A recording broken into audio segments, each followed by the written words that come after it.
Tapi kalau menurut Bang Andi, apakah masih ada solusi restoratif justice ini? Apakah masih bisa menjadi solusi yang bisa dipilih pada akhirnya, Bang Andi?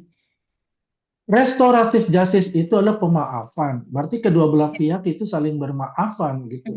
Ya, kalau bicara Pak Jokowi, kalau dalam istilah dalam agama Islam itu hablum minan nas, ya. Jadi hubungan antara manusianya itu dimaafkan oleh Pak Jokowi. Siapapun itu, beliau itu sangat terbuka dan sangat pemaaf untuk itu. Tapi kalau kita bicara konteksnya adalah hukum, ya jelas itu pasti akan berjalan terus. Walaupun itu ada yang namanya restoratif justice yang telah diterima seperti Egy Sujana maupun DHL itu. Dari dulu saya sudah katakan kepada mereka, Tessa, mereka ini sangat tinggi hati.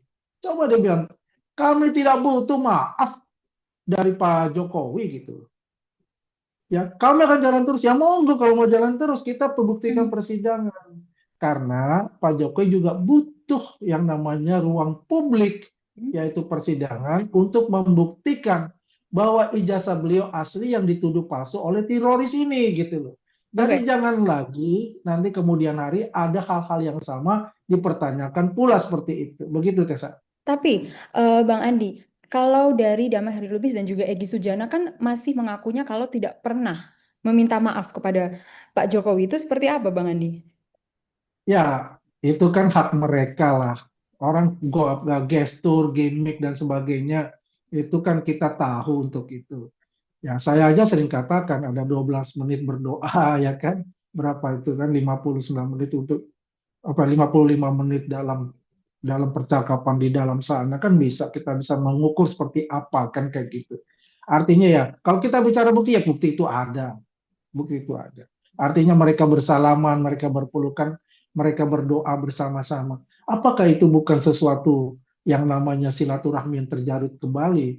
Kita tidak usah bicara maaf memaaf dalam bicara secara verbal, tapi gestur, gimmick itu sudah menentukan. Nah, kalau misalnya Egy Sujana bicara di podcast dan sebagainya itu hak beliau untuk mengatakan itu gitu. Masing-masing punya pendapat lah untuk itu. Tidak Tapi perlu diperdebatkan. berarti kalau dari pihak Pak Jokowi merasa kedua pihak ini sudah meminta maaf kepada Pak Jokowi ya, Bang? Iyalah, itu Oke. pasti itu. Nggak Mhm. mungkin kita akan berikan yang namanya, ini bukan hanya Pak Jokowi loh ya, ada tiga lagi.